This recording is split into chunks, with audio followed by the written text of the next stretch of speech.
Friday, 8 a.m. The previous night's disturbance hovers at the back of my thoughts like an adolescent boy pestering his idol. Hear the noise last night, I say, joining my parents for breakfast. The loud metallic sound? I'm like a wily fisherman throwing out choice burley. Heard some dogs barking at midnight. Breakfast is one of my mother's busiest times, so it's not unusual for her to be taciturn. It was the Gumleys, I state categorically. Further away, my father says, without looking up from his half-consumed baked beans and spaghetti on 4 pieces of toast.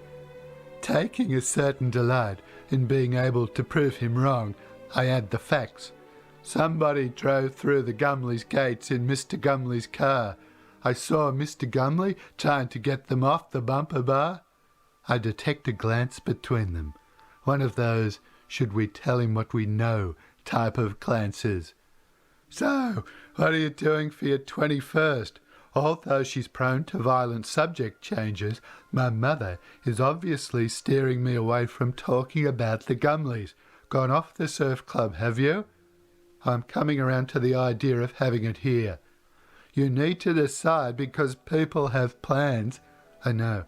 And you need to tell Coral if you want a cake. I know. She wants to make a cake. I know.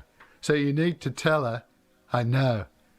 This unexpected discussion about my upcoming 21st leads my father onto his favourite topic in the world, the Copper Pot Restaurant, an eatery in the penthouse of the tallest building in the CBD. The restaurant specialises in do-it-yourself steaks. Whenever anyone wants to organise a celebration, he always suggests the Copper Pot. You have to cook it yourself, my mother says wearily.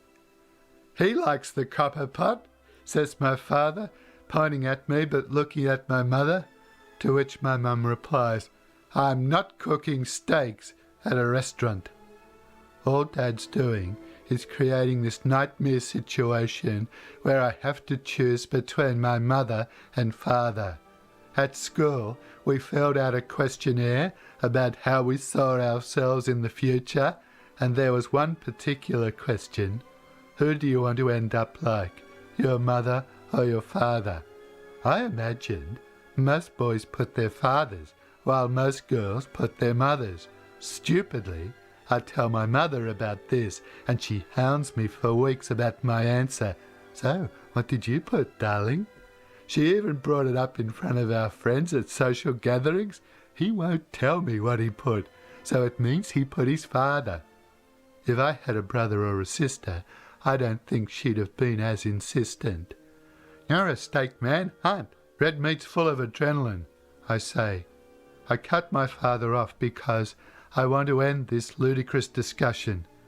I remember on Careers Day at school, a butcher told us when they slaughter cattle, adrenaline shoots through their bodies and we end up eating it. The other thing I remember from school is when there's a frost in Brazil, it affects international coffee prices. I used the break in the conversation to hoover up some Cocoa Pops that appear in front of me. The blur my spoon creates going from bowl to mouth resembles hummingbird wings. I love watching the blur of a spoon when you flick it close to your eyes. If you do it for long enough, it looks like 2 legs running. What's Mr. Gumley do for a living? I mumble through a mist of partly chewed chocolate. Business. What type? That's his business. None of them seems to do anything. My unanswered words linger like an onlooker at a car accident. The last time I thought seriously about the Gumleys was a few years ago when everyone on the street was mystified by this horn that honked about the same time every night, like a lonely night bird looking for a mate in a built-up area. The horn would start slowly, get faster, and then stop abruptly.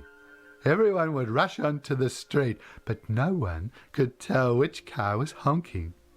Old Mr. Price from across the road solved the mystery. He's the keeper of the Grapevine on Pleasant Avenue. He knows everything that happens in the street. He discovered it was Dick Gumley having sex in his car. The passenger seat in Dick's car was broken, so Dick and his partner were forced to use the driver's side, and since Dick has extremely well-developed buttocks, every thrust he made honked the horn. Dick was too randy to notice, and because they were both lying down, no one ever saw them, except for Mr. Price.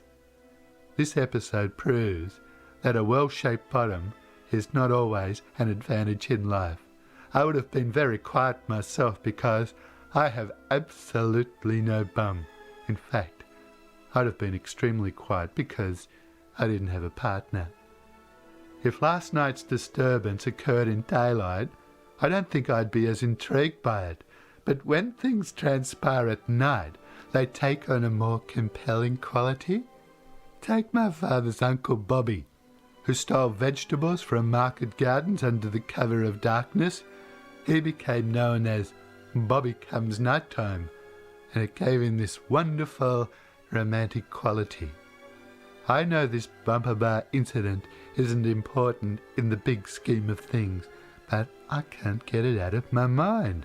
Perhaps the possibility of proving my father wrong has me excited. He hates it when I know more about something than he does. Why did my parents change the subject when I told them about the Gumleys? Who drove the car? Was it Dick Gumley? Mal Gumley? Mrs. Gumley? Mr. Gumley? Mr. Gumley has a history of unusual activity. I'm not sure this is a reliable memory because I was only 12 at the time, but I think I saw him come out of his house and pick up his morning newspaper wearing a loincloth, a headdress and moccasins. Or did younger brother Mal, a stunning-looking chap with high sculptured cheekbones, great teeth, and a lean muscular body, all presented with the glow of a randy ski instructor, drive the car? There is something dangerous about Mal. When the Gumleys took me on a picnic to Douglas Park, the second we arrived, Mal walked to the edge of this cliff. There's a 48-foot cliff with a deep pool at the bottom at Douglas Park, and jumped off in his civvies. He was so eager to beat his brother, he didn't bother to put on his swimmers. Or is Mrs. Gumley responsible? No one sees her. She's withdrawn from Pleasant Avenue society. She's a beautiful woman, Mrs. Gumley, tall, regal, a little gaunt. I remember being attracted to her when she first arrived on Pleasant Avenue, probably because she wore tomorrow's fashions, a size too small, and thick black eye makeup. I'm attracted to thick black eye makeup. The most recent thing I've heard about her is what Niall Sharko told me about 4 years ago. According to him, Mrs. Gumley bathed Dick and Mal until they were 14. He claims he regularly saw Mrs. Gumley carefully wrap them in big fluffy towels after their baths and carry them through the house like little babies. It sounded ludicrous at the time, but in light of what's happened, maybe not. How Mrs. Gumley managed to carry two well-built teenagers like Dick and Mal, I don't know. How Niall saw this, I don't know either. My last meaningful contact with a Gumley occurred when I was 18, and Mrs. Gumley knocked on our door screaming, "Tosca's up a tree! Tosca's up a tree!" Tosca, her pet tabby, had been chased to the very top of a tall willow tree at the rear of their property.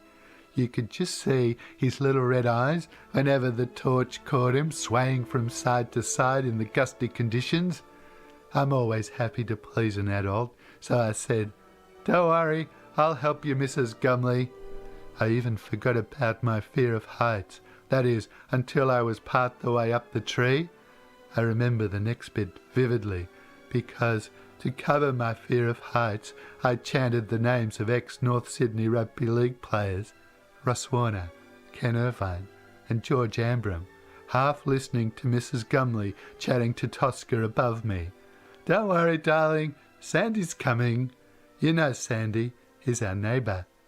The thing about a willow tree is the top branches are quite malleable, and when there's an 86-kilo frame like mine thrown into the equation, you get this pendulum effect. Oh, yes, I got Tosca all right, but I had a battle holding on to him, let alone comforting him. Thankfully, those flexible branches that make it so hard to climb a willow tree broke my fall, and I wasn't badly hurt, although the tiny whack Tosca gave me across the cheek, as if to say, "Don't touch me again, buddy," did open me up. The most enduring image of the Tosca ordeal is Mrs. Gumley clutching Tosca after she got him back, saying, "If Tosca goes, I go. I've got the pills."